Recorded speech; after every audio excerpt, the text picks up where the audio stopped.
We love to learn, don't we? I don't mean just those of you today who came to listen to some really interesting ideas.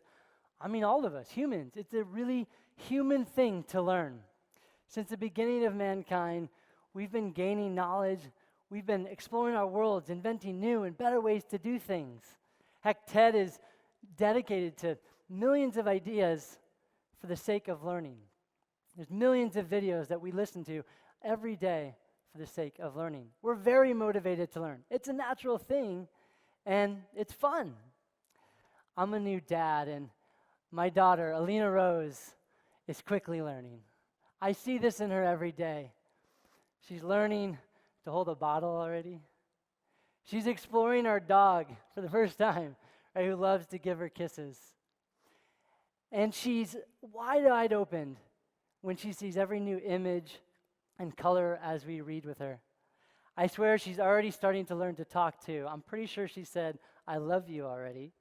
It was more like, uh-huh, but at least she's getting the syllables right, and in her own timing, she's going to figure it out. Right? I love that Alina is exploring her world. She's soaking it all in, and I want her to continue that curiosity, the exploration in the rest of her life. I never want her to lose that. But unfortunately, if she's like many students today, as she progresses through school, she might lose that motivation. And worse yet, she might even learn to hate learning.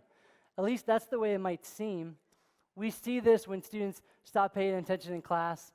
They don't do their homework, right? Or like these students, they just have this general look of boredom on their faces all day, or they might even sprint out of the building at the end of the day at that 3 o'clock bell, as if they've finally escaped, right? This is a tragedy, and I really do not want that for Alina. Our education system was built on some good merits, education for all, and a basic set of knowledge and skills that opens up new opportunities to participate in society. Unfortunately, many students today have learned that school may not be the best place for learning. And in fact, they might even learn that school is sometimes the most boring or pointless part of their day. This is a tragedy, right? I do not want that for Alina.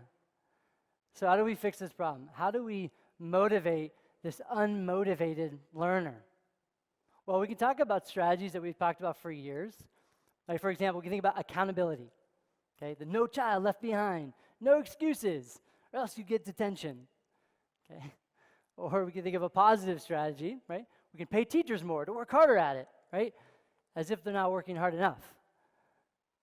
Or we can give a pizza party, right? Every student that earns an A, you get a pizza party, right? Choose your own toppings. Well, have fun. Like, that'll motivate them, right? We'd still have a motivation problem long term. So perhaps we step back and we ask a bigger question. Not how do we motivate this already unmotivated learner, but how did we unmotivate this already naturally inclined learner?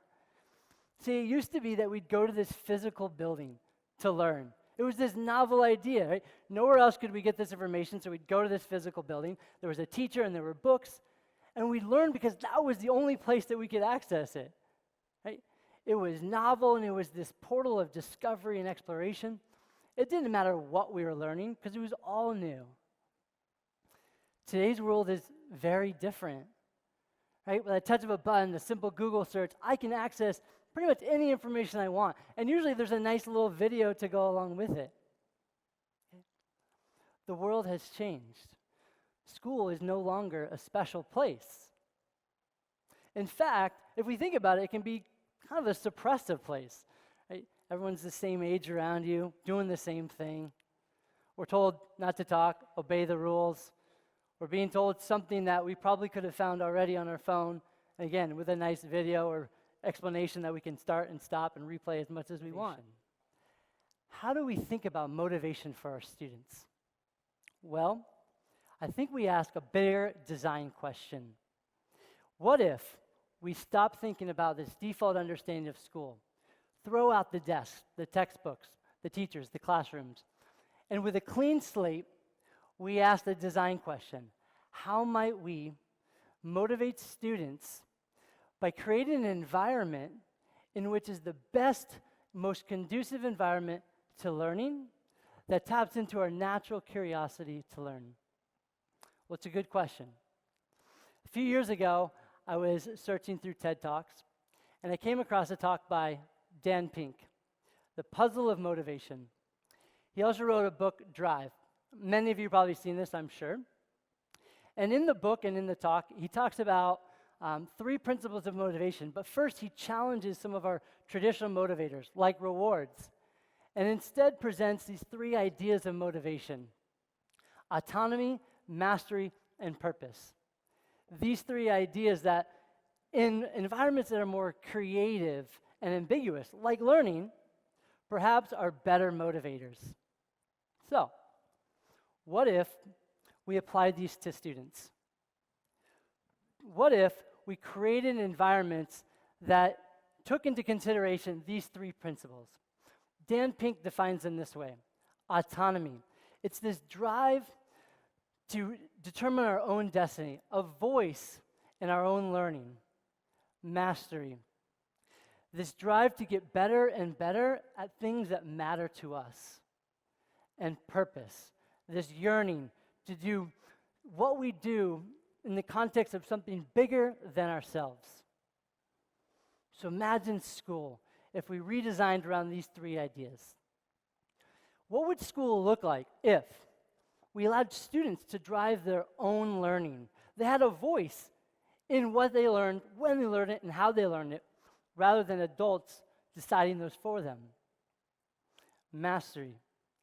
What if we came alongside a student, we nurtured and encouraged and supported them in their own gifts and interests, along a path that was meaningful for them?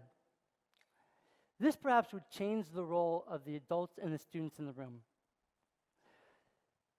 Instead of the adults determining what they learned, when they learned, and how they learn it, perhaps as we come alongside students, as adults we nurture and encourage and support, building the gifts and interests and talents of our students along this meaningful path that allows them to fill their own purpose and encourage them along the way. For Alina, I want this. I never want her to leave her curiosity behind. I don't want her to be in an environment where she doesn't get to explore her interests and discover worlds. So perhaps we ask these 3 design questions as we think about the future of school.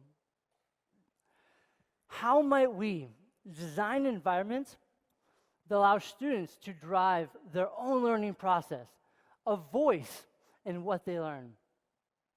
How might we come alongside students to help them grow in mastery along this path that is meaningful for them, that takes advantage of their own gifts and interests? And how might we help students fulfill their yearning to drive their own destiny and to be a part of something that's much bigger than themselves?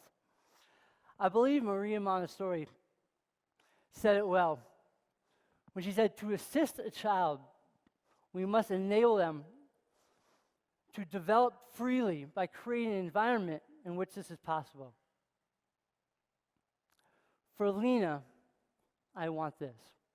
As we think about the future designs of our schools, keep in mind these 3 principles: autonomy, mastery, and purpose. If we can answer these design questions about how do we create environments that allow students to drive their own learning, get better and better at the things that matter to them, and fulfill their yearning to be a part of something bigger than themselves, I believe, and students, just like Alina, will continue their love for learning, will get a deeper and greater understanding of their own gifts and interests, and be able to apply those in ways to fill a flourishing life full of purpose. Thank you.